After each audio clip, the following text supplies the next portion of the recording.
What's up guys, I'm back with another video. So this is my 15,000 kilometers ownership review. This is a highly requested video from my followers and subscribers, so I finally decided to make this video, and I believe this is the right time to make it because I've already clocked 15,200 kilometers, and I think that's about decent kilometers to judge the bike. So yeah, it's been 1 year and 3 months since I've got this bike, and yeah, it's a long way. Alright, so I think it's time to get on to the video.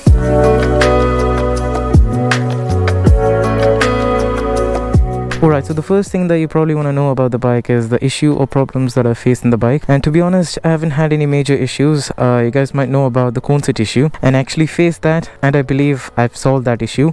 I have a detailed video on that in my channel. It's going to be linked in the description box below, or it's going to be popping up at the top right corner of the video right now, if I'm not wrong. Top right, yeah. And apart from the cone set issue, I used to get a squeaky noise from the front side of the bike, and that turned out to be the engine bolts. They were loose, I just had to tighten them, and that fixed that issue. And another issue that I faced was one of my indicators stopped working. I mean, that's really not an issue, but then I can't think of any other issues that I faced. The funny story is that when I was preparing for this 15,000 kilometers ownership review, I'm actually trying to find the issues that I faced, and I couldn't find any because I didn't have any. So these are the 3 issues that I kind of faced. So about the cone set issue, I can't just judge it right now because I've recently got it changed, and it'll take me some time to judge about it, and that'll be about another 10,000 kilometers. So I'll keep you guys updated about that. Alright, so the second topic is about the service. So talking about the service, I've had my service at 500 kilometers, 5,000 kilometers and 10,000 kilometers. I haven't had my 4th service yet because I haven't got the time to do it, and I'll be getting it done soon from Royal Enfield. And after the 4th service, I'm probably not gonna give it to Royal Enfield anymore because their service is not that good, to be honest with you. So I've just changed my location because there's like too many mosquitoes over there, so it's too irritating. So I'm actually planning to do some service by myself in the future, you know, the basic things, changing the engine oil and stuff like that. And also I would change my engine oil every 3,000 kilometers from now on. That's because it really helps with your engine's life. So yeah. Alright, jumping on to the third topic, and again, this would be the most asked question in my comment section. What's the mileage? So I'm getting around 27 to 32, 33 in cities, and 35 to 42 in highways, and once the maximum that I've gotten was 42, and that was during my Kerala ride. I was really riding efficiently, so you guys really don't need to worry about Himalayan's mileage. Riding style is the most important factor on getting a good mileage. So if you're calm, less aggressive, and soft on the throttle, then you for sure will get a good mileage. 4th one, heating. I get a lot of questions asking if Himalayan heats up, and the answer is it does heat up, but only during traffic, that is heavy traffic. I don't feel any kind of heat during highways, but city traffic, if you're on a bumper to bumper, like jam-packed city traffic, then you'll feel a lot of heat on your thighs and on your calf area. So you just have to keep that in mind. Again, this bike is not meant for city commuting and daily commuting. This has a purpose, that is off-roading and highway touring. Now, when you initially ride Himalayan for the first time, or when you've just got your bike delivered and you ride it back to home, or you go and ride, and the first thing that you might feel is, bruh, the brakes are absolutely crap.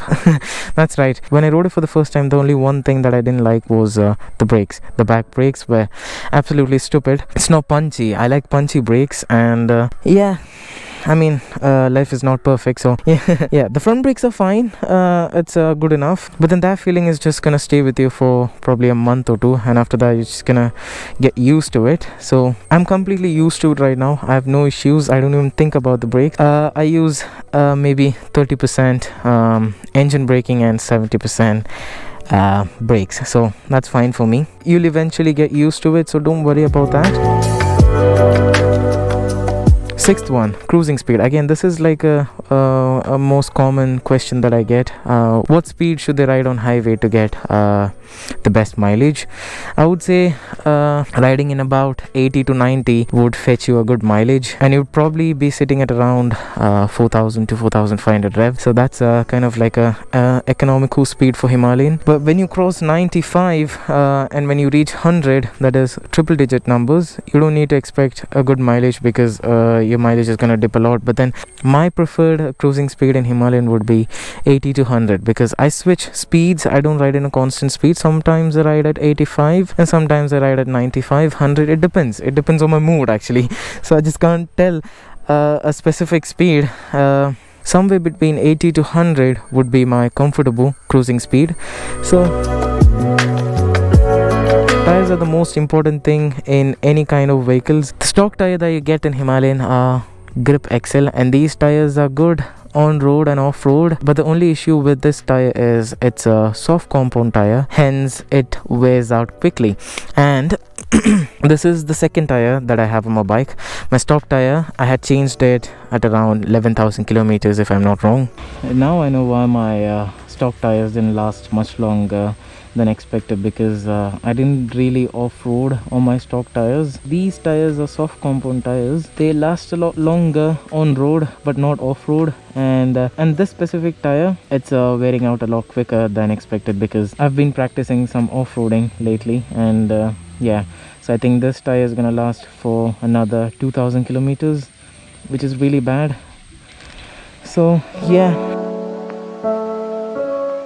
on to things which I don't like about the bike. And there's actually three things which I don't like about the bike, and the first one is the windshield. Now this windshield is absolutely useless. This windshield creates a lot of wind buffeting. Wind buffeting is basically when a shit ton of wind hits on your helmet and it makes your helmet shake, something like that. I'm not really good at explaining, but then what happens is the wind hits here and deflects and goes right onto my helmet, and that makes a lot of wind noise inside my helmet too. So if this windshield was longer or shorter, it would have fixed that issue. So I actually plan to install a windshield extender or windshield deflector, but then those are really expensive at the moment, because there's absolutely no stock. It's about 6,000 rupees. I'm like, what? I'm actually waiting since 2 months, but then so I've just forgotten about that, so never mind. The second thing is seat, and I remember in my 3000 kilometer ownership review, I had said that the seat is the best in the segment, but then I just had very little amount of experience with the bike. But then now that I've clocked 15,000 kilometers, I can confirm that this seat can make your butt numb if you ride on it for longer hours, maybe 200 kilometers or 250 kilometers at a stretch. But then who's gonna do 200 to 250 kilometers at a stretch? I wouldn't do that. It's not good for my health, so I don't do that. I take breaks very frequently. Every 100 kilometers I just get down, stretch, drink water, ride again, and you should probably do that too. Yeah, now on to the third thing, these mirrors.